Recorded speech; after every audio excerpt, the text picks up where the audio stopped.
আসসালামু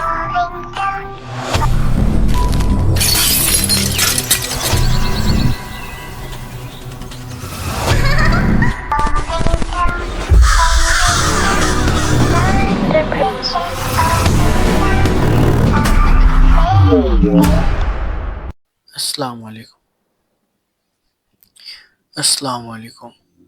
সকলকে স্বাগতম আমাদের ইউটিউব চ্যানেলে। আজকে আমরা এমন একটি বিষয় নিয়ে আলোচনা করব, যেটি আমাদের বাস্তব জীবনে খুবই গুরুত্বপূর্ণ।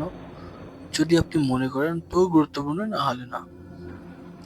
বিষয়টি হলো, আমরা কি কারণে জিন ঘটিত বা অশরীরী বিষয় নিয়ে আলোচনা করব না বা শুনবো না কাহিনীগুলো। তার 5টি কারণ আমি আজকে আপনাদের সাথে শেয়ার করব। তার প্রথম কারণ হচ্ছে, আপনি যদি ভীতু বা ভয়ে আতঙ্ক সৃষ্টি করে এমন বিষয়ে আপনার অ্যালার্জি থাকে, তাহলে আপনি শুনবেন না।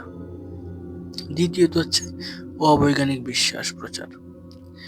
আসলে কি জিন বা অশরীরী যে আত্মাগুলো, এটা বৈজ্ঞানিকভাবে প্রমাণিত নয়। এই কারণে আপনি ঘটনা নাও শুনতে পারেন। আরেকটি হলো ধর্মীয় কারণে বিরত থাকা। 4 নম্বর,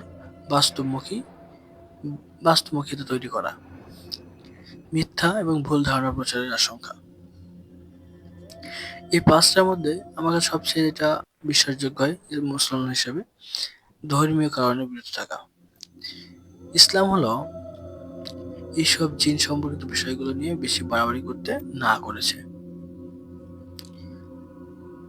আবার একটি কারণ হলো অবৈজ্ঞানিক, মানে আমরা এটাকে এখনো বাস্তবে প্রমাণ করতে পারিনি, কিন্তু এটা আমাদের কোরআনে যেহেতু আছে, আমরা চোখ বুজে সেটা বিশ্বাস করব, কিন্তু এটা বৈজ্ঞানিক এখনো প্রমাণ করতে পারেনি। অতি শীঘ্রই প্রমাণ হয়ে যাবে ইনশাল্লাহ। যদি আপনি ভীতু বা আতঙ্কিত হন, আপনি যদি মানসিকভাবে মানসিক স্বাস্থ্যের উপর বেশি নেতিবাচক প্রভাব ফেলতে পারে এমন, তাহলে আপনি এ থেকে দূরে থাকবেন। বাস্তবমুখিতা তৈরি। এই ধরনের কাহিনী শোনার ফলে মানুষ বাস্তব জীবনে একটি বিচ্ছিন্ন হতে পারে। তারা বাস্তব সমস্যাগুলোর পরিবর্তে অযথা কল্পিত জগৎ নিয়ে ব্যস্ত থাকতে পারে। এই কারণে বাস্তবিকতার জন্য এটা ব্যবহার করা উচিত। আর হচ্ছে মিথ্যা ভুল ধারণা। জিনের কাহিনীতে প্রায় অলৌকিক উপাদানের মাধ্যমে গল্প সাজায়। সকল কাহিনী না হলেও অনেকে গল্প সাজিয়ে অতিরঞ্জিত করে তুলতে পারে, যা মানুষকে আসলে বিভ্রান্ত করে। এজন্য এটা থেকে বিরত থাকা উচিত। আশা করি এই 5 কারণেই আমাদের এইসব ভৌতিক কাহিনীর সাথে থেকে দূরে থাকা উচিত। অবশ্যই এটা শেয়ার করুন আমার সাথে। সকলকে ধন্যবাদ। আর হ্যাঁ, আমাদের চ্যানেল সাবস্ক্রাইব করতে ভুলবেন না। আসসালামু আলাইকুম।